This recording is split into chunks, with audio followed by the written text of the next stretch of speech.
কমিশনে অভিযোগ করা হয়েছে, আমি যতদূর জানি নির্বাচন কমিশনে অভিযোগ করা হয়েছে, সংবাদ সম্মেলন করে মিডিয়াকে জানানো হয়েছে এবং জামায়াতের অফিসিয়াল ফেসবুক পেজ থেকে শেয়ার করা হয়েছে ঘটনাগুলো, এবং লোকালি সেগুলো আইন শৃঙ্খলা বাহিনীকে জানানো বা লোকালি মামলা করা সেগুলোর কাজ করা হচ্ছে এবং দেশবাসীকে জানানো হচ্ছে। তো আমার কাছে মনে হয় বিএনপিও সেগুলো জানে এবং বিএনপির উচিত সারা দেশে এটা নির্দেশনা জারি করা, এই ধরনের যারা সহিংসতা করছে তাদের ব্যাপারে তাদের জায়গা থেকে তারা সাংগঠনিক ব্যবস্থা নিবে এবং সরকারের জায়গায় আমি তুষার ভাইয়ের সাথে একমত, সরকারকে অ্যাকশন নিতে হবে যারা এই ধরনের অপকর্মের সাথে জড়িত আছে, এবং এগুলো এখন না পরবর্তীতেও আরো সামনের দিনেও কিন্তু এই এই ফেসিবাদী আচরণ যদি থাকে নেতা কর্মীদের মধ্যে, তারা কিন্তু ভবিষ্যতেও মানুষজনের উপর এরকম অ্যাটাক করবে।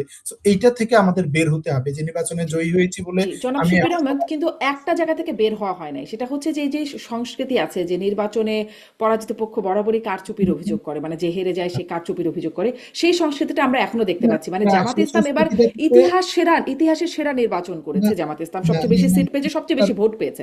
জি, তারপরেও কেন অভিযোগ করছে কেন? হ্যাঁ, না, এই আপনি অন্য কোন নির্বাচনে যে ধরনের অভিযোগ ঢালাও অভিযোগ করা হয়, এ ধরনের কোনো অভিযোগ এবারে করা হয় নাই। এবং আপনি দেখেছেন ইতিহাসে এই প্রথম বাংলাদেশে যে পরাজিত প্রার্থীরা তার আসনে যিনি জিতেছেন, বিজয়ী হয়েছেন, তাকে শুভেচ্ছা জানাচ্ছেন, তার বাড়িতে গিয়ে মিষ্টি মুখ করাচ্ছেন।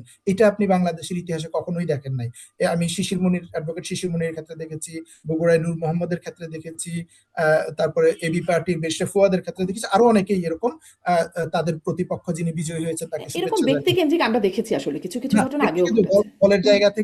দলের জায়গা থেকে জামায়াতের আমির প্রথম দিনেই সংবাদ সম্মেলনে উনি বলেছেন, দেখেন ছোটখাটো বিচ্যুতি হয় নির্বাচনে, সেগুলো ধরে আমরা বসে থাকবো না, আমরা মুভ ফরওয়ার্ড করব, মাইনর কিছু যদি হয়, কিন্তু মেজর কিছু ইস্যু যদি থাকে সেগুলো অবশ্যই আমরা অভিযোগ করব।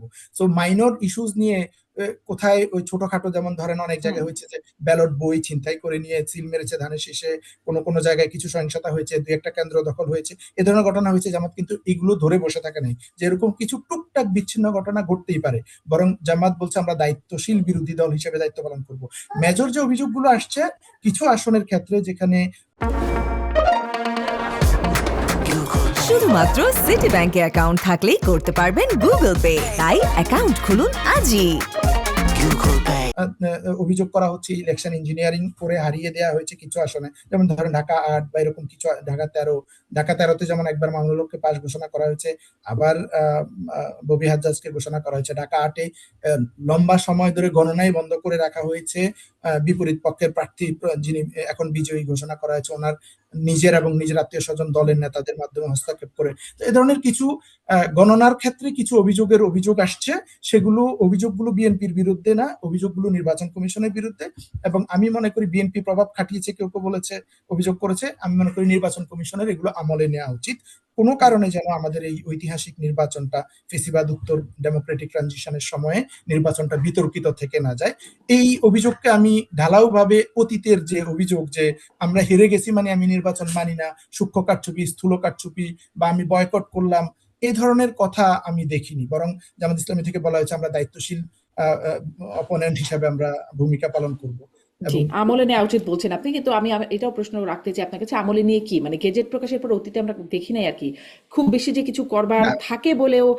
যদি কোথাও যদি এরকম অভিযোগ থাকে যে এখানে গণনায় ভুল করা হয়েছে, এটা রিকাউন্টিং করা যায়, এটা একটা উপায় হতে পারে। যেখানে বলা হচ্ছে স্লিপগুলো ট্যাম্পারিং করা হয়েছে এবং পার্টিকুলারলি একটা মার্কার পক্ষেই ট্যাম্পারিং করা হয়েছে, এ ধরনের অভিযোগ এসেছে, সেগুলো দেখা উচিত। কোনো জায়গায় পোলিং এজেন্টদের সাইন না নিয়ে বা পোলিং এজেন্টদের বের করে দিয়েই নিজেরা সর্বশেষ হিসাবটা বসিয়েছে কাউন্টটা, সেখানে এরকম অভিযোগ যদি থাকে আমার মনে হয় সেগুলো রিভিজিট করা যেতে পারে, অ্যাটলিস্ট একটা সমাধানে আসা যায় যে ওকে ফাইন আসেন।